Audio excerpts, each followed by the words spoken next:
Speech, हमने part of speech में तीन ही चीजें पढ़नी है पहले, ठीक है? बिल्कुल ट्रांसलेशन वाइज चलेंगे, पहले से पहले सब कुछ लेनी पड़ेगी, ठीक है? Part of speech, part of speech में पहली आती है नाउन। सबको पता है नाउन क्या होती है? हाँ, व्हाट इज नाउन?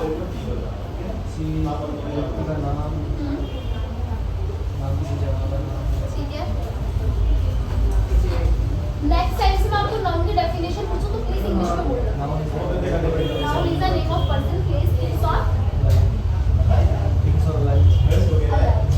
आप इसको ऐसे भी बोल सकते हो, ऑल नेमिंग वर्ड्स, दुनिया में जितनी भी चीजें हैं ना उन सब का नाम, ठीक है? All naming words are noun, ठीक?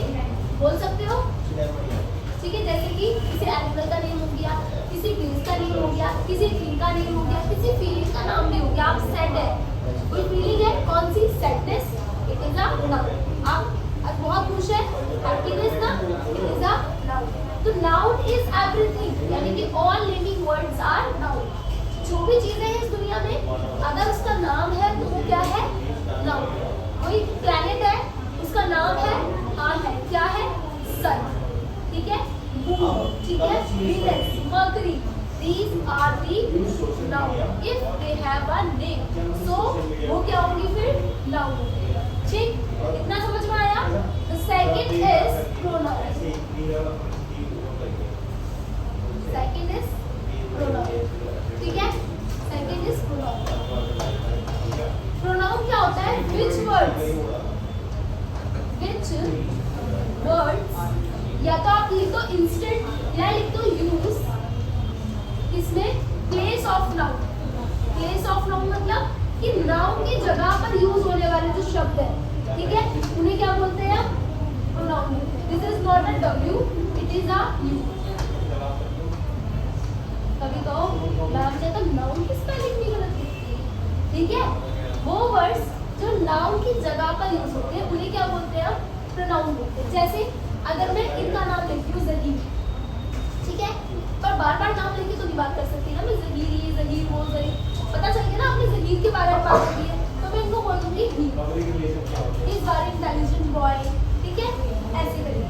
या फिर किसी के बारे में बात करूँ, इस पेन के बारे में बात करूँ, बार बार पेन तो नहीं बोल सकती ना, तो मैंने इट बोल दिया या दिस बोल दिया, ठीक है, या दैट बोल दिया, ठीक?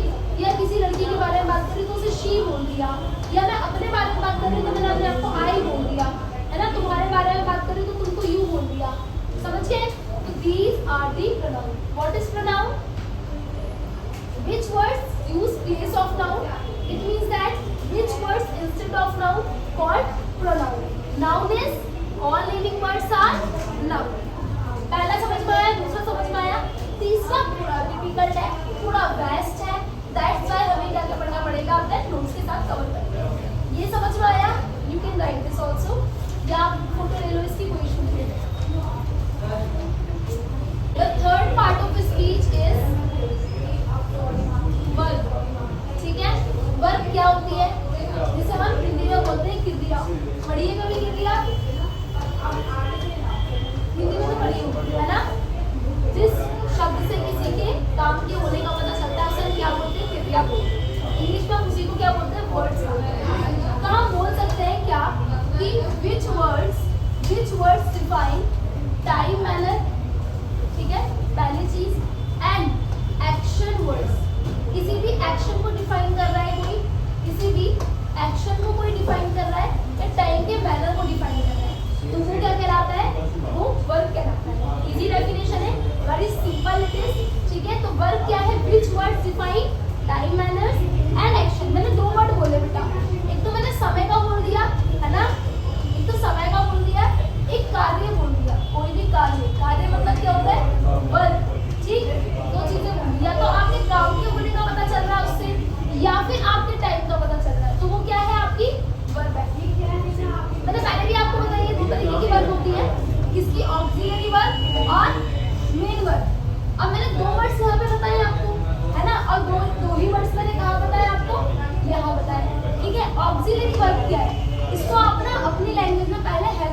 आपने सेंटेंस में लगा हुआ देखा होगा, क्या क्या देखा आपने, इज एम आर देखा है कभी लगा हुआ सेंटेंस में, तो वो हेड को शो कर रहा है, यानी कि वो प्रेजेंट को शो कर रहा है।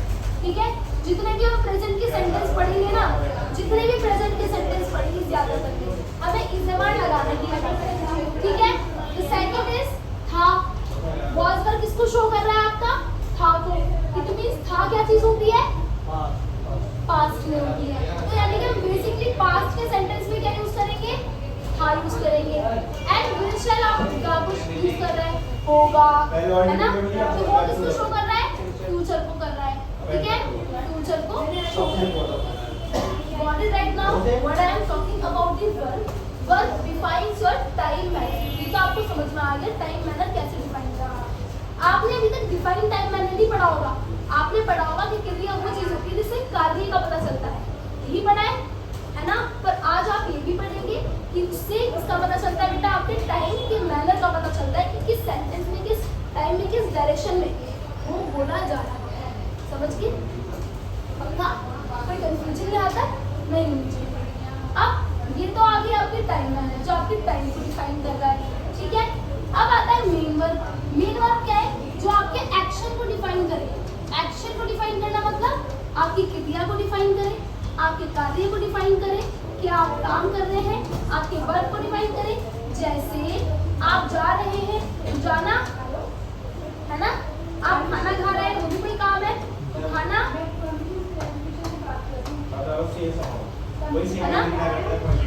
ना।